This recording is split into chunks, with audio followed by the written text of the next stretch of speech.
Bom, já estamos na hora, né? Aquela contagem não vai vir? Está vindo para Porque mim. sempre entra Para mim aquela tá contagem, né? Ah, sim, Por mim, é. eu estou aqui esperando, né? O tananana. Estou aqui no tananã, entendeu? O tananã não vem. Tem que esperar, é verdade.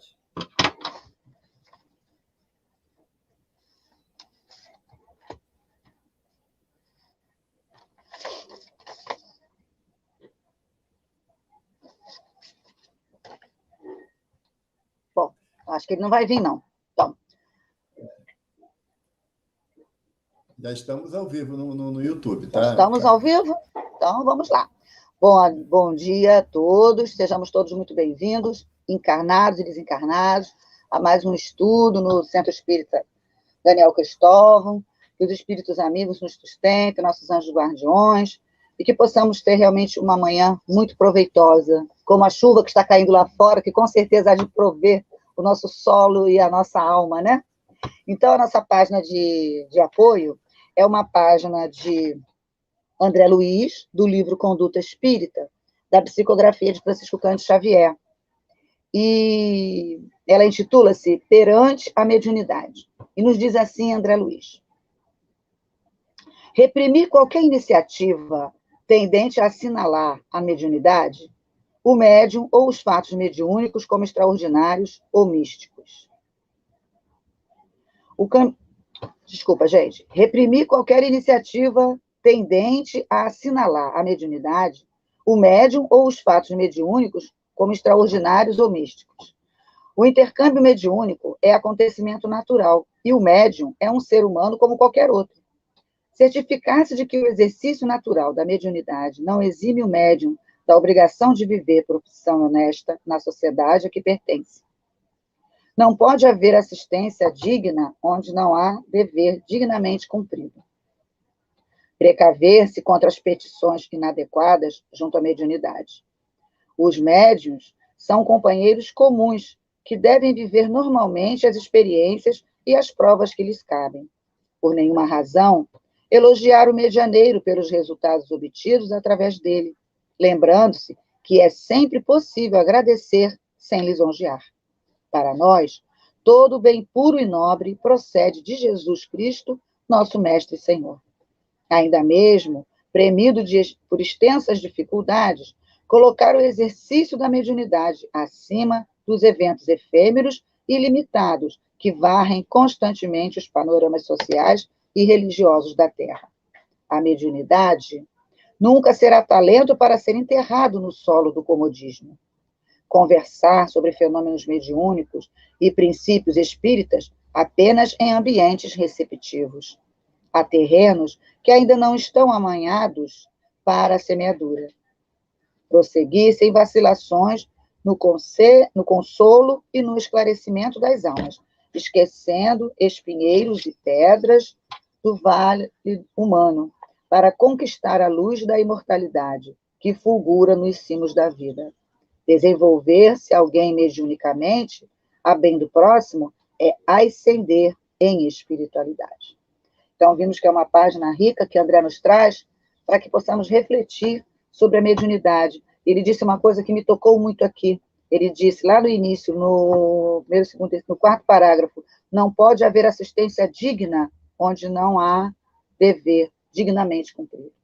Então, nesse entendimento, vamos reunindo os nossos sentimentos, os nossos corações, a nossa alma, elevando, botando na nossa tela mental a imagem do Mestre Jesus, porque ele mesmo nos disse: onde houvesse 2 ou mais pessoas em seu nome, ele estaria. Nesta certeza da sua presença, da sua vibração de amor por todos nós, estamos aqui reunidos nesta manhã, no Centro Espírita Daniel Cristóvão, para mais uma noite de estudos. Rogando a assistência da espiritualidade amiga, do nosso Daniel Cristóvão, e todos os espíritos que comungam com ele neste momento, os nossos anjos guardiões, espíritos protetores, que nos guardam, que nos sustentam, e que assim possamos ser amparados, e que o nosso irmão também possa ser assistido, nosso irmão Evandro, Raia, possa ser assistido com muita luz, e que suas palavras entrem em nossos corações e nos motive a pôr em prática, né, a nossa missão nessa restrita encarnação. E assim, com profunda alegria e muita gratidão em nossos corações, em nome dessa espiritualidade amiga de Jesus, mas sobretudo em nome de Deus, Pai de amor, de justiça e de misericórdia, que possamos dar por iniciados nossos estudos desta manhã. Que assim seja, graças a Deus, paz e bem aos corações.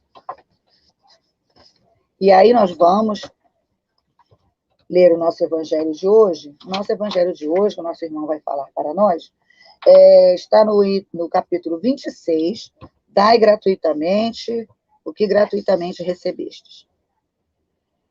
E os itens são 5 e 6, e fala dos mercadores expulsos do templo. E diz assim o item 5. O item 5 é uma passagem que está em Marcos, capítulo 11, versículos de 15 a 18, e em Mateus, capítulo 21, versículos 12 e 13. E diz assim: em seguida, eles vieram a Jerusalém, e Jesus, entrando no templo, começou a expulsar os que ali vendiam e compravam. Derrubou as mesas dos cambistas e os assentos daqueles que vendiam pombos, e não permitia que pessoa alguma transportasse utensílios pelo templo. Jesus os ensinava, dizendo: não está escrito que minha casa será chamada casa de orações por todas as nações?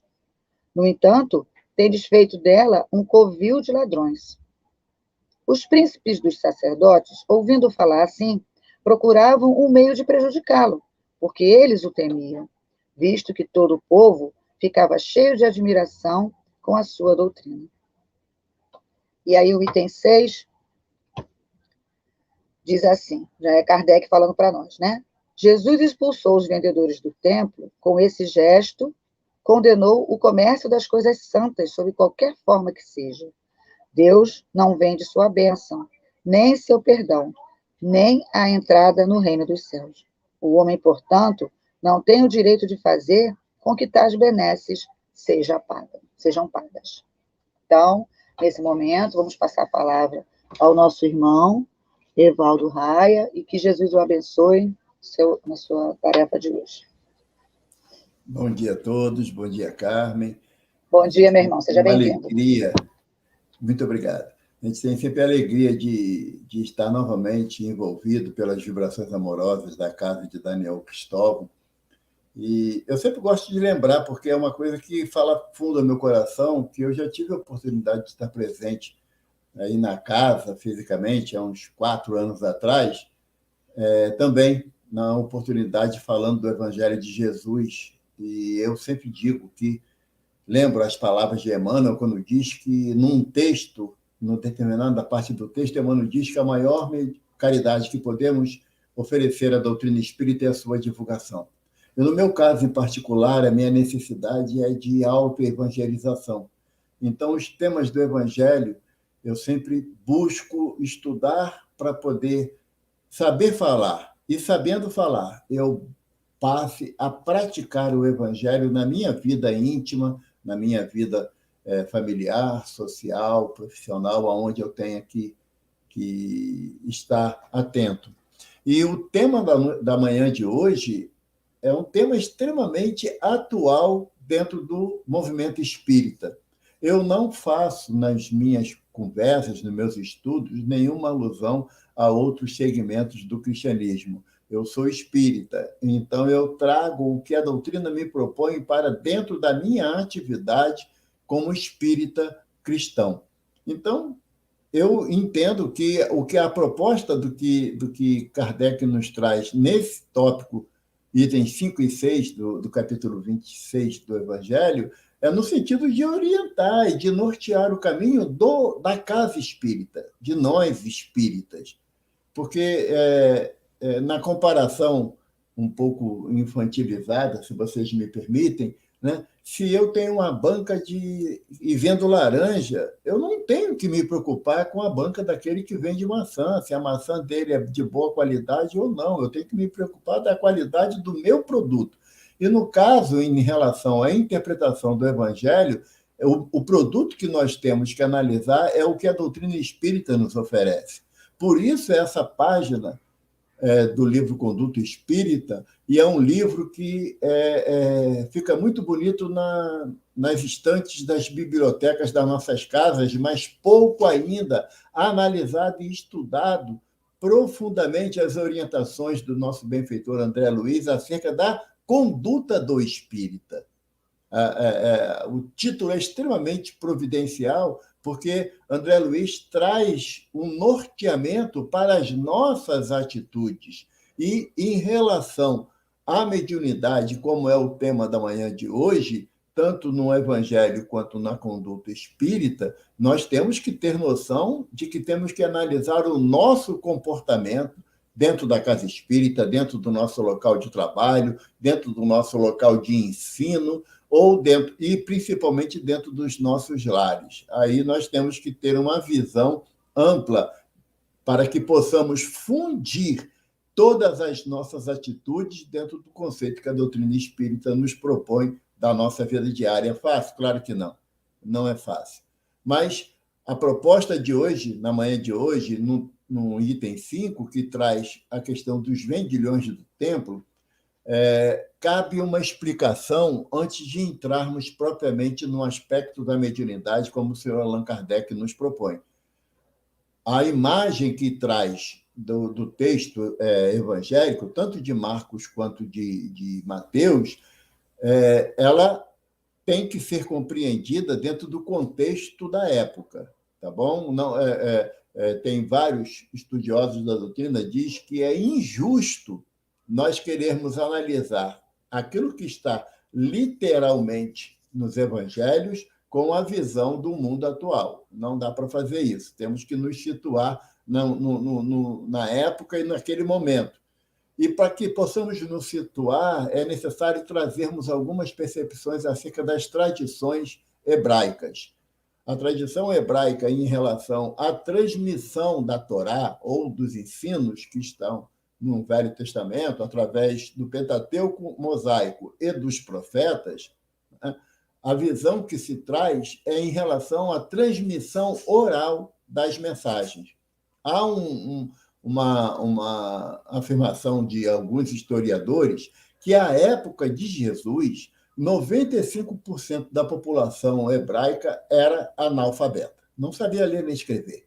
Então, não tinha meios de passar as informações escritas, como é no dia de hoje, onde a grande maioria da população do Brasil é alfabetizada. Então, naquela época, a tradição era oral. Contava-se a história daquilo que estava nos livros, chamados livros sagrados, daí a origem da palavra Bíblia Sagrada, que Bíblia é o conjunto de livros, né? São vários livros unidos numa única publicação, então, por isso dá o nome de Bíblia. Então, e sagrada. Por quê? Porque os rolos da lei são rolos encarados como rolos sagrados da lei de Deus. Então, era a transmissão oral. E dentro das transmissões orais que o povo estava habituado, que os profetas e os sacerdotes faziam, tinham a questão das parábolas. Né? Como nós vemos que no Evangelho de Jesus nos cita 42 parábolas. Era uma forma lúdica de esclarecer dentro de um assunto que era de complexidade muito grande para o povo daquela época, em função do pouco desenvolvimento intelectual no aspecto da leitura e da escrita. E a parábola ela poderia ser contada verbalmente, como Jesus nos traz, a parábola do samaritano, a parábola da dracma perdida, várias parábolas, como citei. Também, no Antigo Testamento, ou na primeira revelação, havia muitas parábolas. E as parábolas eram contadas ou encenadas. Mas, Evaldo, o que é parábola encenada? Os profetas recebiam as orientações espirituais e, em determinados casos, essas orientações eram para ser encenada, sem citar nenhuma frase, nenhuma palavra imediatamente. Aonde está isso? Nós temos 2 citações no Antigo Testamento e temos uma no Novo Testamento, ou na Boa Nova, que está em Atos Apóstolos. Mas a primeira, que é de Jeremias, que está no capítulo 19, versículo 1 a 11, aonde Jeremias recebendo as percepções espirituais, houve a voz do plano espiritual mandando que ele entrasse, comprasse 2 jarros, e os jarros de barro, né? Entrasse no templo, no pátio dos homens, que o templo de Jerusalém, à época, ele tinha divisões bastante específicas. Tinha o pátio dos gentios, aonde entrava todos aqueles que estivessem em Jerusalém poderiam entrar no pátio dos gentios, e inclusive as mulheres. A visão da mulher naquela época era extremamente machista, separatista mesmo. Então, ali no pátio do gentio poderiam entrar todos. No pátio dos homens só podia entrar os hebreus, circuncidados. Mulher não podia entrar. Então, no pátio dos homens, se você, por exemplo, eu, brasileiro, aqui, nascido, radicado no Brasil, fosse em Jerusalém à época, e entrasse no pátio dos homens, eu poderia ser morto, porque eu estava invadindo um espaço sagrado, dedicado apenas ao povo escolhido, que era o povo hebreu. E depois tinha o Santo dos Santos, aonde só o sumo sacerdote podia entrar, e ali ia uma vez por ano, então era uma coisa muito ritualística mesmo. Mas no pátio dos gentios tinha todo gênero de pessoas que pudesse imaginar. Inclusive, havia uma norma que dentro do templo, onde eram feitas as oferendas, as ofertas, os sacrifícios, você só podia usar ali o dinheiro hebraico. Você não podia usar o dinheiro grego, o dinheiro romano, o dinheiro de qualquer região, só o dinheiro hebraico. Então, o que acontecia? Tinha que ter a mesa dos cambistas, como tem nos nossos aeroportos aqui hoje, né? Onde tem sempre uma casa de câmbio pronta para trocar o dinheiro de quem vem de fora pelo real, para poder ter uma facilidade maior. E também só era aceito para sacrifício os animais comprados ali. Era tudo uma coisa muito assim, muito sistemática e muito visando um lucro exorbitante, não é? Então, no pátio dos gentios, ali era uma feira daquelas bem agitada mesmo, não é? E também existia no pátio dos gentios a Torre Antônia. A Torre Antônia era a torre onde abrigava a guarnição romana que dominava aquela região da Judéia à época. E, segundo os historiadores, a Torre Antônia tinha capacidade de alocar no seu aquartelamento até 20 mil soldados romanos. Além dos soldados romanos, o templo tinha a sua guarda rotineira, constante ali naquele ambiente. Por quê? Porque era um ambiente que tinha muita discussão, muito alarido e rolava muita grana. Todo o dinheiro que era obtido nas transações comerciais ali no pátio dos gentios, o templo tinha a sua participação. Tinha o chamado dízimo, 10% cada cambista, cada vendedor ali de ervas ou de animais, tinha que dar a participação do templo como se fosse o aluguel do espaço. E o templo tinha aproximadamente de 1.000 a 5.000 soldados que zelavam pela disciplina daquele ambiente. O romano, ele sabia que quanto mais renda tivesse nos negócios no pátio dos gentios, maior seria o imposto que o templo pagaria. Então, era um mútuo interesse ali do romano, dos sacerdotes, dos cambistas, naquele comércio generalizado.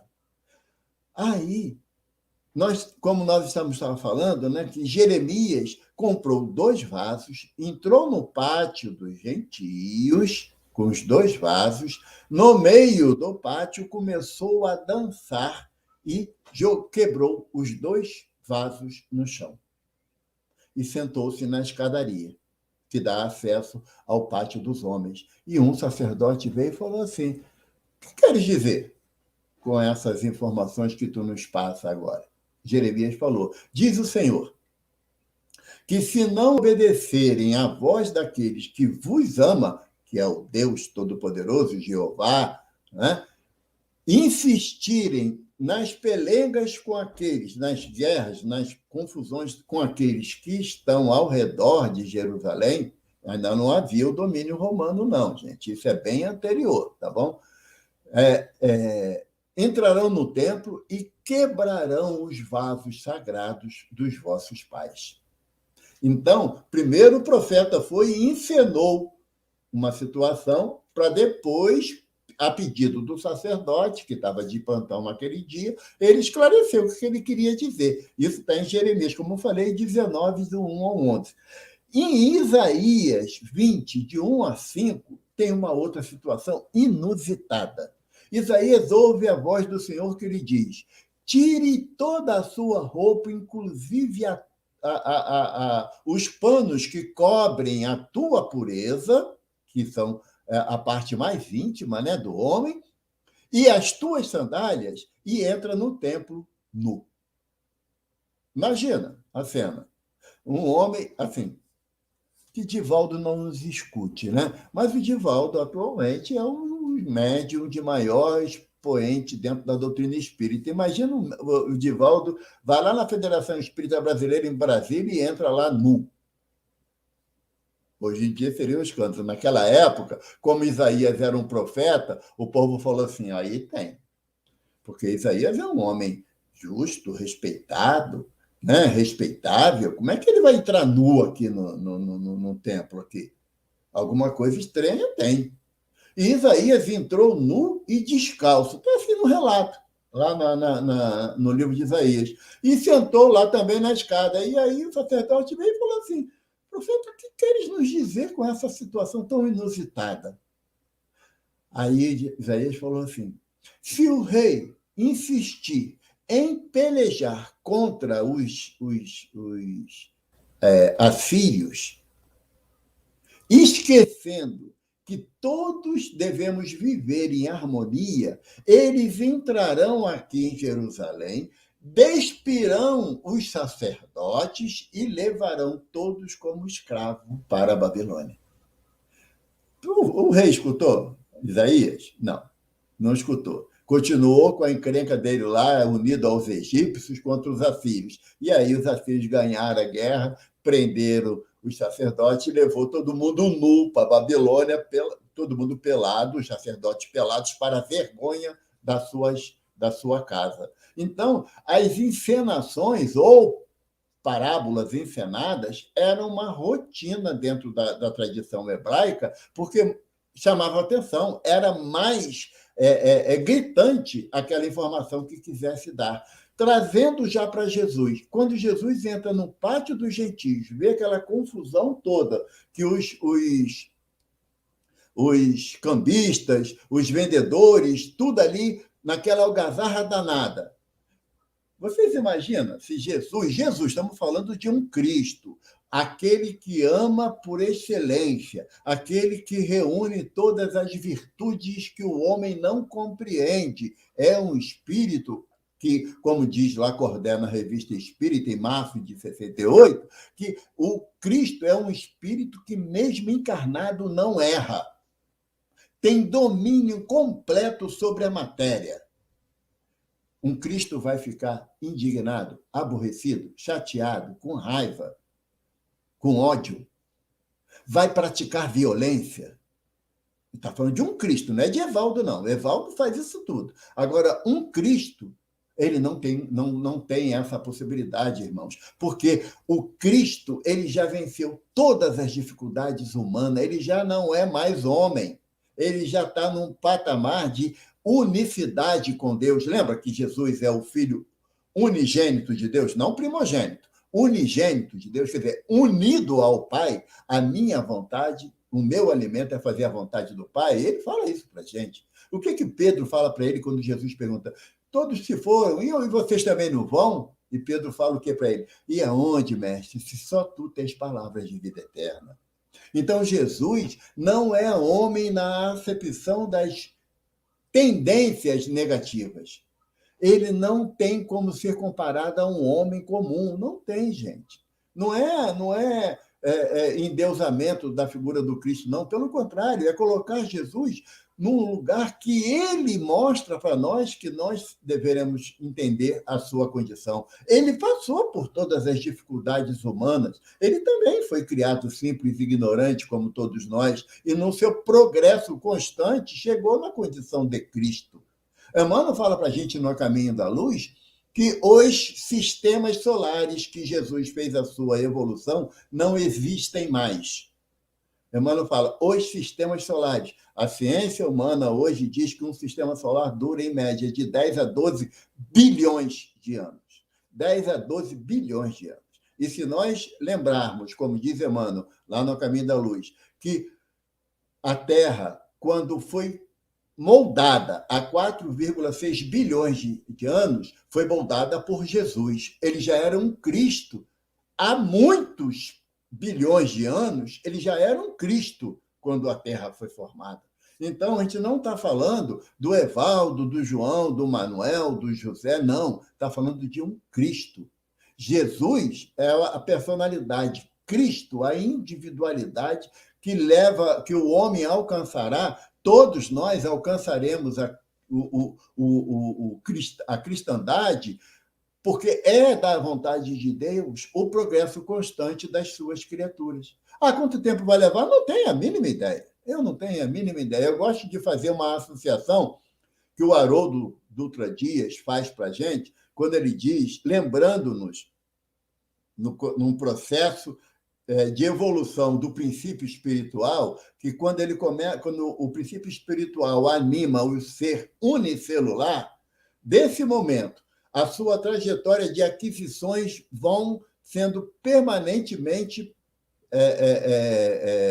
adquiridas através dos séculos, desse período até chegar à condição do Homo sapiens, ou homem de Neandertal, de princípio espiritual, animando um ser unicelular, até a condição do Homo sapiens, leva, em média, 1,5 bilhão de anos. 1 bilhão, em média, porque não pode ser radicalizado, né? É assim, não. Em média, 1,5 bilhão de anos para sair o princípio espiritual no seu processo de aquisição de experiências até chegar à condição de princípio inteligente do universo, como o Homo sapiens, que nós já conhecemos, que é o homem de Neandertal. 1,5 bilhão de anos. E como Emmanuel fala, que os sistemas solares que Jesus fez a sua evolução não existe mais, e levar em conta, botar aí 12 bilhões de anos um sistema solar, vamos botar 3 bilhões de anos. 36 bilhões de anos para o espírito sair da condição de Homo sapiens para Cristo. De unicelular até Homo sapiens, 1,5 bilhão. De Homo sapiens até Cristo, 36 bilhões. Eu acho que eu estou mais próximo do ser unicelular do que do Cristo. Então, a minha compreensão ainda é muito rasteira nesse sentido. Então, o que os estudiosos do Evangelho propõem a gente nessa cena em particular? Que Jesus teria dançado no pátio com um ramo de ervas na mão, simbolizando o chicotear e fazendo o movimento de derrubar as mesas dos campistas. Porque imagina se fosse real, se Jesus tivesse feito mesmo isso. Olha o burburinho que ele ia arrumar ali no meio ali de 1.000 soldados do templo e mais lá, botar lá 2.000, 5.000 soldados romanos, que tinham todos os interesses ali naquele comércio todo. E Jesus, ao terminar a sua dança, senta na escada do templo, e aí o sacerdote vem falar, profeta, o que tu quis dizer com essas tuas ações aí tão grosseiras, aí, tão intempestivas? O que tu quis dizer com isso? Aí Jesus fala para ele, não está escrito, minha casa será chamada casa de oração por todas as nações. Entretanto, fizeste dela um covil de ladrões. E olha que quando Jesus fala isso, toca fundo na consciência do sacerdote ali. E aí ele imediatamente vai até o sumo sacerdote, Paulo, olha, o cara falou uma parada lá que todo mundo achou que ele estava com razão. A gente está se encrencando. Então, o sumo sacerdote, Caifás, fala assim, não, está na hora de dar um basta nesse Galileu, né? Então, essa encenação não se coadunaria com, literalmente entendida como uma ação de um Cristo. Seria entendível que o Evaldo fizesse isso pela minha dificuldade de abnegação e de misericórdia diante do erro do meu semelhante. Mas um Cristo, não. Um Cristo, não. A gente está querendo dar percepções humanas a um Cristo. E é impossível isso. É impossível isso. Tá? É, pelo menos, o meu entendimento baseado no que os estudos, tanto de Haroldo, quanto de Severino Celestino, quanto de Rossandro Cligem, Raul Teixeira, tem esse entendimento e ele agrada a minha consciência em relação do que é Jesus, que representa Jesus para toda a humanidade terrena. Então, a nossa visão tem que ser um estanque nesse aspecto. É por isso que Kardec não comenta a ação. Kardec comenta o quê?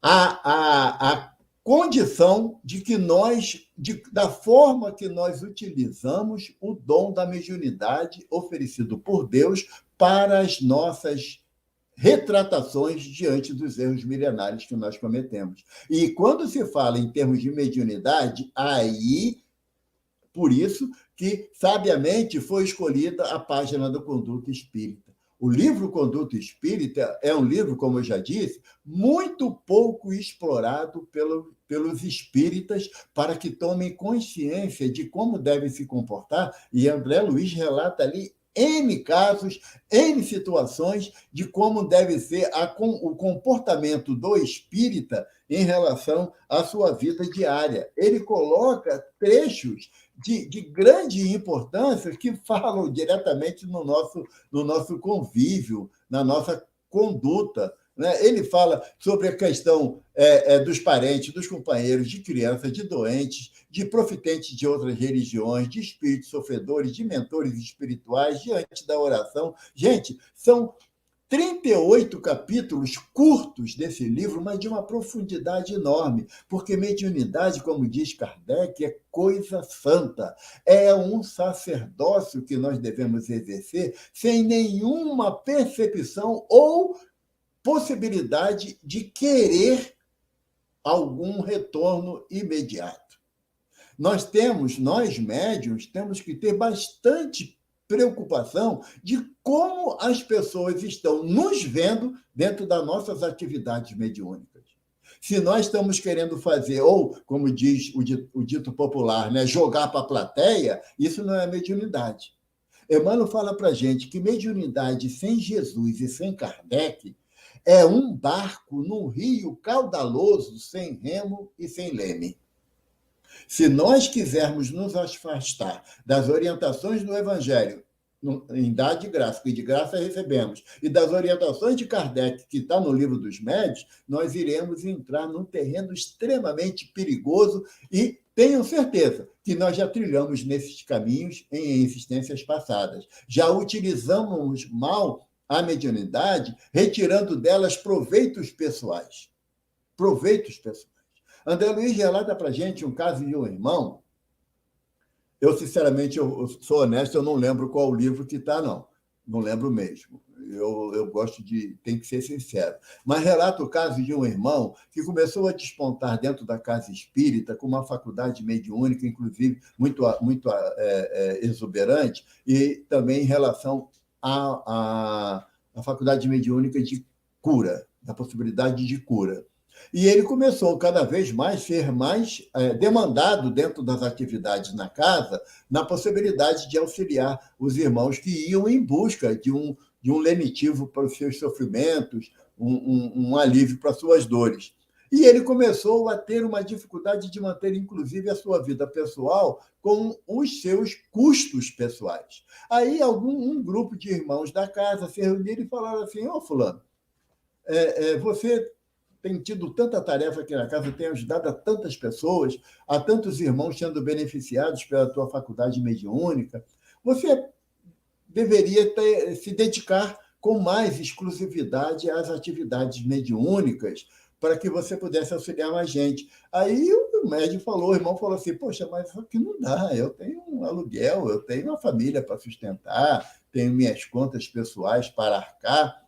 Aí esse grupo, envolvido pela vontade de ajudar o irmão, entre aspas, fez o quê? Não, nós podemos nos cotizar e dar um valor para você mensal para que você possa se dedicar exclusivamente à tarefa mediúnica de cuidar do semelhante, de praticar a caridade. E o irmão, no primeiro momento, certamente insuflado pelo seu mentor, seu protetor, não, não, não, não, isso não está certo, eu não quero não, que não sei o quê. E aí, só que os irmãos que desejam colocar entraves na nossa jornada são astuciosos, eles não são ignorantes, não. São ignorantes morais, mas são astuciosos. O que os irmãos fizeram? Começaram a encaminhar para o trabalho desse irmão, para o local de trabalho desse irmão, alguns irmãos transtornados mediunicamente. E como ele tinha a possibilidade da vidência, ele e da audiência, ele, quando o irmão procurava ele no trabalho, ele via os espíritos atuando sobre ele, ouvia as palavras dos espíritos, e aquilo começou a causar muito transtorno para ele no trabalho. Aí ele chegou um dia na casa espírita e comentou com esse grupo que estava difícil, porque muita gente estava precisando dele no trabalho, o patrão já estava chamando a atenção. Ele falou, então, rapaz, nós queremos te ajudar a você praticar a caridade. Poxa, se eles estão te buscando lá, o lugar que eles têm que procurar você é aqui, na casa espírita, não é no seu trabalho, nem na sua residência, é aqui. Então, se você puder ficar aqui no horário que você ficaria no trabalho, olha só quantas pessoas você ajudaria. E, assim, arbitrar valor, André Luiz não fala de valores, né? Mas arbitrar valor, poxa, se você ganha R$ 2.000 por mês lá, a gente te paga aqui, se cotizando, sem pesar ninguém. Não vai sair do sacrifício de ninguém. A gente aqui somos 6, conseguimos reunir R$ 3.000, você pagando as suas despesas pessoais e você se dedicando à prática da caridade. E o irmão caiu no canto de sereia.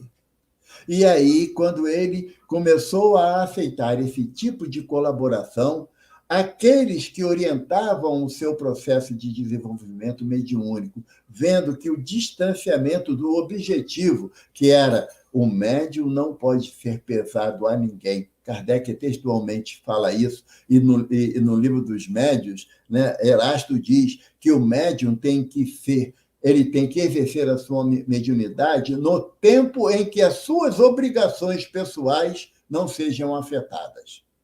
Isso é um assunto bastante importante, porque muitos irmãos acham que é o seguinte, pela prática da mediunidade, eu tenho que deixar de cuidar da minha casa, eu tenho que sair mais cedo do trabalho, eu não posso ter a possibilidade de nenhum divertimento, nenhuma interação com a sociedade, porque eu tenho que praticar a caridade. Não é isso que a doutrina nos ensina, não é isso que Kardec nos propõe através de Erasto, não.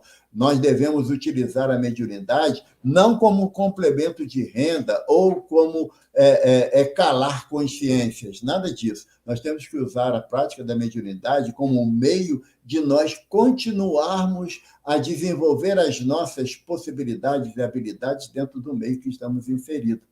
E o que aconteceu com esse irmão, relata André Luiz, que após um período com a insistência do plano espiritual de orientar, de dar a ele a possibilidade do entendimento, os mentores começaram a se afastar. E os espíritos que insuflaram aquela situação, que eram aqueles que desejavam interromper o trabalho do irmão, mas se acercaram dele e dominaram a sua mediunidade até que ele se viu abandonado, tanto pelos mentores como por aquele grupo que queria auxiliar, dando a ele condições de praticar a sua caridade, porque começou a desvirtuar a prática da caridade. Ele começou a ver que aquele dinheiro que o grupo lhe fornecia já não dava mais para sustentar as suas necessidades. Por quê? Porque começou a aflorar nele a cobiça, o ter mais, o conseguir mais, o conquistar mais. E aí começou a exigir que também aqueles que vinham em busca da sua caridade começassem a arcar com algumas despesas pessoais, dando ajuda financeira. Então, meus irmãos, essa parte, como Kardec coloca para nós aqui no Evangelho, né, que Deus não vende a sua bênção, nem o seu perdão, nem a entrada no reino dos céus. Não tem, pois, o homem direito de lhes estipular preço. A mediunidade, ela, como diz Kardec, deve ser exercida com um sentimento de sacerdócio, de profunda abnegação. É amar o próximo através da oportunidade de servir ao próximo. Não é se fazer agradecido ao outro pela prática da mediunidade, que é uma oportunidade que Deus nos faculta, como está no Evangelho segundo o Espiritismo, de saldarmos os juros da nossa dívida. Os juros da nossa dívida. Então, nós não temos o direito de mercadejar. E muitas das vezes o médium ele não se apercebe que um presentinho, uma camisa, fulano, eu vi essa camisa tão bonita aqui, lembrei de você. É um agrado que pode se redundar em pagamento pelo benefício oferecido. Nós lembramos do nosso benfeitor, que é o benfeitor da minha casa, né? Centro Espírita Casa do Caminho Chico Xavier, aqui em Jacarepaguá, na freguesia. Nós lembramos de uma oportunidade onde o Chico, trabalhando na Fazenda Modelo, lá em Pedro Leopoldo, muitas pessoas iam buscá-lo para ter orientação. E o senhor Joviano, que era o chefe da repartição, chamou ele num canto e falou assim: olha só, Chico, você está aqui para trabalhar, para ganhar o seu salário com o suor do seu rosto, como é dignamente recomendado pelo Evangelho e pelo livro de Moisés. Então, Chico, aqui na repartição, no horário do expediente, você não deve atender ninguém. O que Chico fez? Ficou chateado com o seu Joviano? Pô, tá vendo? Não está deixando eu praticar minha caridade, as pessoas vêm aqui necessitadas e ele deve ser inveja de mim. Deve ser. Foi isso que Chico fez? Não, senhor. Chico acordou com o irmão que era responsável para ficar na portaria, ou na porteira, que era uma fazenda, na porteira da entrada da Fazenda Modelo, que toda vez que alguém lhe procurasse lá, ele dissesse que ele estava no campo, vendo um animal, vendo uma situação no campo, mas não dissesse que ele estava no escritório, porque ele não podia atender mais ninguém para não desagradar o seu chefe, o seu Joviano, que ele tinha um respeito de como um pai para ele. E assim foi feito. Assim foi feito. Conta-se, na biografia do Chico, que uma vez uma irmã foi lá na fazenda lá procurar ele, e o recado foi esse: ó, Chico está no campo aí, vendo os animais, não está aqui não. E a irmã voltou, foi lá na sapataria do André Luiz, que era irmão do Chico, né? Perguntou pelo Chico, ele disse que não estava naquela hora, Chico devia estar trabalhando. Aí ela foi lá na casa do Zé Cândido, que era também, irmão também do Chico, e morava do lado do Centro Espírita Luiz Gonzaga. E o Zé Cândido, ele era correeiro, ele fazia sela para animal, né, para montar, fazia bota, fazia bainha de faca, fazia tudo os artifícios de couro, né, trabalhos manuais. E Zé Cândido sempre tinha uma palavra amorosa para aqueles que chegavam procurando o Chico, ou dentro de uma dificuldade, ele fazia o que hoje a gente chama de atendimento fraterno, né? Ele que tinha essa tarefa lá no Luiz Gonzaga. E a irmã chegou: poxa, eu estou procurando o Chico o dia todo, eu não consigo falar com ele. E Zé Cândido falou assim: ó, minha irmã, ele está trabalhando, então, se a irmã puder voltar às 8 horas, que é a hora da reunião aqui na casa, ele vai atender a irmã. E ela saiu cuspindo marimbondo, né? Saiu muito revoltada. Chegou à noite, Chico estava lá no Luiz Gonzaga, atende um, atende outro, antes de começar a reunião mediúnica, propriamente dita. E a mulher entra, né, esbaforida, bota a mão nas cadeiras na frente do Chico, fala: bonito, né, Chico, seu Francisco Xavier? Eu vou na fazenda, você não está. Eu vou aqui na casa do seu irmão André Luiz, você não está. Venho aqui na casa do Zé Cândido, você não está. E agora está aí com essa cara aí, rindo para mim? Aí ele falou: não, minha irmã, nós temos que o horário de trabalho, o horário de compromisso. Então, a gente não pode misturar as coisas. A mediunidade ela é exercida no tempo que nos resta depois das atividades profissionais de responsabilidade. Aí ela falou assim: que nada, eu estou procurando você, deixando precisando de um passe que eu estou passando mal e você não está aqui para me ajudar. Você tem que me dar um passe. Não, a irmã aguarda que eu já vou lhe dar. Eu não vou aguardar nada. E meteu a mão na cara do Chico. O Chico ficou assustado com aquilo, né? O óculos caiu, ele pegou o óculos, Com licença, minha irmã. Levantou, foi lá dentro e começou a chorar, porque ele não esperava aquela reação. E Emmanuel surge para ele e Emmanuel fala assim, o que acha? Ele disse, seu Emmanuel, o senhor viu o que aconteceu? A irmã chegou aqui, desarvorada desse jeito, me deu um tapa na cara. O senhor não acha que eu estou com a razão de estar indignado?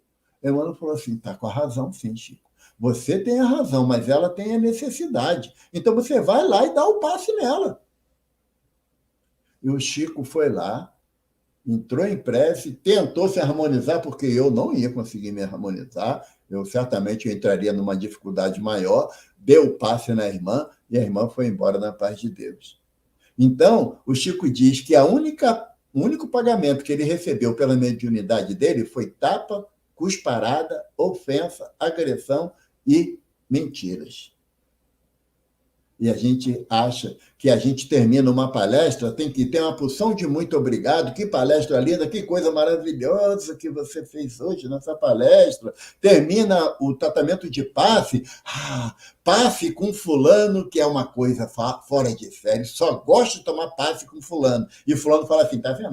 Quando chegar a minha vez de dar passe, tem a porção de gente para tomar passe comigo, eu sou o cara, está recebendo a paga, está recebendo o pagamento.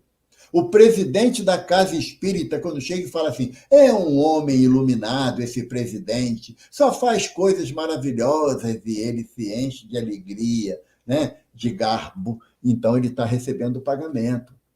Aquele operário, aquele trabalhador da Casa Espírita que varre o chão, aquele mais simples, não é visto. Ele não é visto. Ele não é enxergado. Sabe por quê? Porque varrer qualquer um varre. Agora, dar passo, fazer palestra, dirigir uma casa espírita, aí a coisa é diferente. Tem que ser um espírito iluminado. Vai lá no Consolador e vê o que Emmanuel fala sobre quem é um médium. É um espírito tão necessitado que a bondade e a misericórdia de Deus faculta faculdades mediúnicas para que ele possa resgatar erros milenares que levariam muitos séculos de resgate se não fosse o atributo da mediunidade. Então, todas as vezes que eu espero uma recompensa pelo olhar do meu irmão, pela prática da minha mediunidade, eu já estou recebendo o meu pagamento. E quando eu chegar no plano espiritual, eu vou estar extremamente distanciado daquelas bem-aventuranças que eu julgava ser digno, porque, afinal de contas, eu sou médium. Eu sou médium. Então, meus irmãos, a proposta que Kardec nos traz nesse item 5 e 6 é toda a vigilância possível para que nós não sejamos enquadrados como vendilhões do templo. Porque, caso não saibamos, é bom lembrar que a casa espírita é o templo em que nós militamos, que nós desenvolvemos as nossas faculdades mediúnicas. O nosso lar é o templo da compreensão do amor e da amizade. O nosso local do trabalho é o templo, é a oficina que Deus nos oferece para que consigamos viver com a diversidade dentro do processo de sociedade que estamos inseridos. Então, não há meios de nós atuarmos dentro da nossa mediunidade, esperando uma recompensa imediata, uma recompensa de um muito obrigado, de um piscarzinho de olhos, um tapinha nas costas, tudo isso redunda em pagamento para o médium, porque o médium tem que ter a consciência que, dentre os necessitados que estão dentro da casa, o médium é o maior deles. Kardec fala para a gente, Erasto, aliás, fala para a gente no Livro dos Médiuns, que não tem médium pronto. Ou seja, todos nós, à exceção do Cristo, somos médiuns em desenvolvimento. Porque quando nós formos médiuns prontos, na acepção abrangente do termo, aí nós seremos Cristos e seremos médiuns apenas de Deus, como Jesus é. Porque Jesus diz que ele faz a vontade do Pai e tem uma necessidade, uma ânsia de fazer, de que essa vontade se cumpra o mais breve possível. Então, meus irmãos, a mensagem que o texto do Evangelho nos traz é de alerta, de extremo alerta. Por quê? Porque estamos vivendo um momento atípico na nossa sociedade terrena. E todos nós buscamos, muitas das vezes, as faculdades mediúnicas de um irmão, de uma irmã, na esperança de obtermos imediatamente a cura física. E nós já temos consciência que nós somos um espírito numa experiência física, e não um corpo que tem um espírito. Então, nós devemos buscar tratar da alma, de nós espíritos, para que nós possamos nos libertar gradativamente das nossas dificuldades morais milenares. Para lembrar, só para lembrar, eu não conheço nenhum médium que, assim, de renome ou de conhecimento na doutrina espírita que tenha tido uma vida de prazeres e de rede balançando, tomando água de coco. Todos eles trabalham e trabalham muito e têm inúmeras dificuldades físicas. E muitas das vezes nós traçamos a dificuldade física como sendo uma punição de Deus, quando não é verdade. O que, na realidade, a doença física, a dificuldade física, é um reajuste energético que nós, pelas nossas atitudes anteriores, nessa existência, somos beneficiados pela misericórdia de Deus, passando pelas dificuldades orgânicas, morais, espirituais que temos que enfrentar. Na questão 132, os espíritos dizem a Kardec que o objetivo da encarnação é encarar as vicissitudes da vida material. E as vicissitudes da vida material estão as dificuldades físicas, sim. As doenças, sim. Porque nós somos espíritos doentes, não temos um corpo doente, somos um espírito doente. Então, ajustar a nossa condição perispiritual para que, no futuro, tenhamos um corpo mais adequado ao nosso progresso moral. Para finalizar, uma lembrança do nosso mentor Chico Xavier, quando ele, passando por uma dificuldade muito grande, o glaucoma atacado, né, a angina sufocando até a sua respiração, e ele, Emmanuel, chega perto dele com aquele olhar amoroso, de pai dedicado, e Chico fala assim para Emmanuel: seu Emmanuel, você não pode conseguir um remedinho para me curar, não? Aí Emmanuel olha para ele e fala assim: Chico, nessa existência, a nossa proposta é de tratar você. A cura, Chico, é mais para frente, para outras existências, porque é a cura da alma.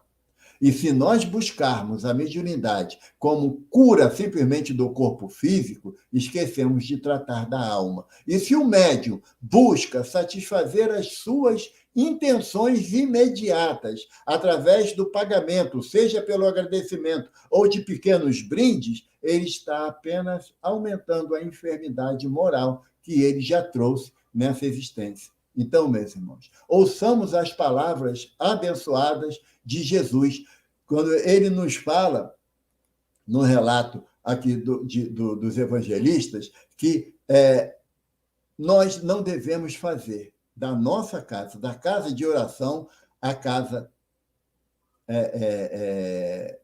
um covil de ladrões. Nós temos que utilizar os nossos entendimentos para transformar a nossa mediunidade como um vaso sagrado, como Jesus se refere a Paulo de Tarso, quando ele chega a Ananias e manda Ananias ir à rua direita, na estalagem de Dimas, de Simão, procurar Paulo, porque Paulo é o vaso escolhido para Jesus, que nós sejamos vasos limpos por dentro e por fora, para que possamos transmitir as possibilidades que a mediunidade nos favoreça, através dos mentores que nos dirigem, com amor e com alegria de servir. Com alegria de servir. Muito obrigado. Uma boa manhã e uma boa semana para todos nós, e que o olhar amoroso do nosso mentor seja sempre envolvente em nossos corações, para que sirvamos a Jesus e não aos homens, como fala Paulo de Tarso. Muito obrigado, Carmen. Nossa, Evaldo, nós é que agradecemos, né? Todo esse conteúdo, gratidão pelo seu estudo, pelo seu esforço. E aí a gente não pode deixar de comentar nossa página hoje de abertura, né? Que ele diz aqui, acho que bateu muito com o que você nos disse: os médiuns são companheiros comuns, que devem viver normalmente as experiências e as provas de que lhes cabem, né? Você deixou isso muito claro para nós, isso é muito bom, e que a gente possa realmente trazer para nosso íntimo e colocar isso no nosso entendimento para seguirmos, né? Porque a estrada é longa, né? E temos que segui-la, né? Até a chegada ao Pai de uma forma triunfal. Então, que Deus te abençoe, que os espíritos de luz sempre te acompanhem, que você possa estar conosco em outras ocasiões. E agora vamos passando para o nosso outro momento, né? Que é o momento dos passes, mas que nós não estamos presenciais, mas uma coisa tenhamos certeza, que a espiritualidade está nos acompanhando, nos sustentando, nos amparando sempre. E nesse momento, mais ainda, né? A gente precisa ter essa certeza, temos essa certeza, né? Porque eles não nos abandonam, porque há um projeto, né? Há um combinado, vamos dizer assim, né? Eu costumo dizer que é um compromisso e um comprometimento, né? Então, nós estamos juntos na caminhada, e eles também caminham, né? E nós estamos juntos na caminhada. E a nossa página de leitura será do livro Fonte Viva, pelo Espírito Emmanuel, lição 180, que ela intitula-se Natal. Como já estamos perto, né? Porque o Natal, sempre digo que é um espírito, né? É uma coisa que nos toma no momento, né? Que não precisa esperar o dezembro, né? Então, nesse momento, a gente já pode estar, do ar já está esse sentimento, né? Então, é uma passagem de Lucas, capítulo 2, versículo 14, que diz para nós: glória a Deus nas alturas, paz na terra e boa vontade para com os homens. E Emmanuel diz para nós assim: as legiões angélicas, junto à manjedoura, anunciando o grande renovador, não apresentam qualquer palavra de violência. Glória a Deus no universo divino, paz na terra, boa vontade para com os homens. O Pai Supremo, legando a nossa era de segurança e tranquilidade ao mundo, não declarava um embaixador celeste investido de poderes para ferir ou destruir, nem castigo ao rico avarento, nem punição ao pobre desesperado, nem desprezo aos fracos, nem condenação aos pecadores, nem hostilidade para com o fariseu orgulhoso, nem anátema contra o gentio inconsciente. Derramava-se o tesouro divino pelas mãos de Jesus para o serviço da boa vontade. A justiça, do olho por olho e do dente por dente, encontrara, enfim, o amor disposto à sublime renúncia até a cruz. Homens e animais, assombrados ante a luz nascente da estrebaria, assinalaram júbilo inexprimível. Daquele inovidável momento em diante, a terra se renovaria. O algoz seria digno de piedade. O inimigo converter-se-ia em irmão transviado. O criminoso passaria a condição de doente. Em Roma, o povo gradativamente extinguiria a matança nos circos. Em Sidom, os escravos deixariam de ter olhos vazados pela crueldade dos senhores. Em Jerusalém, os enfermos não mais seriam relegados ao abandono nos vales de imundície. Jesus trazia consigo a mensagem da verdadeira fraternidade e, revelando-a, transitou vitorioso do berço de palha ao madeiro sanguinolento. Irmão, que ouves no Natal os ecos suaves do cântico milagroso dos anjos, recorda que o Mestre veio até nós para que nos amemos uns aos outros. Natal, boa nova, boa vontade. Estendamos a simpatia para com todos e comecemos a viver realmente com Jesus, sob os esplendores de um novo dia. Então, com essa leitura, com certeza a espiritualidade nos amparou e nos sustentou, e agora nos resta agradecer. Agradecer por esse momento singelo, de estudo, de preparação e de estudo, e que possamos realmente estarmos atentos a tudo que nos foi dito, que possamos refletir, com a ajuda do nosso anjo guardião, pedindo sustentação, sabedoria, pedindo ao Pai muito ânimo para seguirmos em frente, sem esmorecer. E assim, querido Jesus, estamos aqui, reunidos nesta manhã, com profunda gratidão, por termos escolhido estarmos aqui, dizendo presente a esse momento, com Daniel Cristóvão, toda essa pleiade de espíritos que conduzem conosco neste momento. Com gratidão, estamos pedindo a sustentação, não só para este dia, mas para a semana que se inicia, e que todos que adentrarem ao Centro Espírita Daniel Cristóvão sejam parados e sustentados pelo amor desse irmão e dos espíritos que lá estão. e que em nossos corações possa ficar a gratidão pelo acolhimento desses irmãos benfeitores. Espíritos do Senhor, que conosco estão. E assim, profunda gratidão, pedindo a sustentação para os nossos lares aqui representados, e o amparo e a sustentação. Em profunda gratidão, pedimos humildemente a permissão para dar por encerrados nossos estudos desta manhã. Que assim possa ser. Graças a Deus, paz e bem aos corações.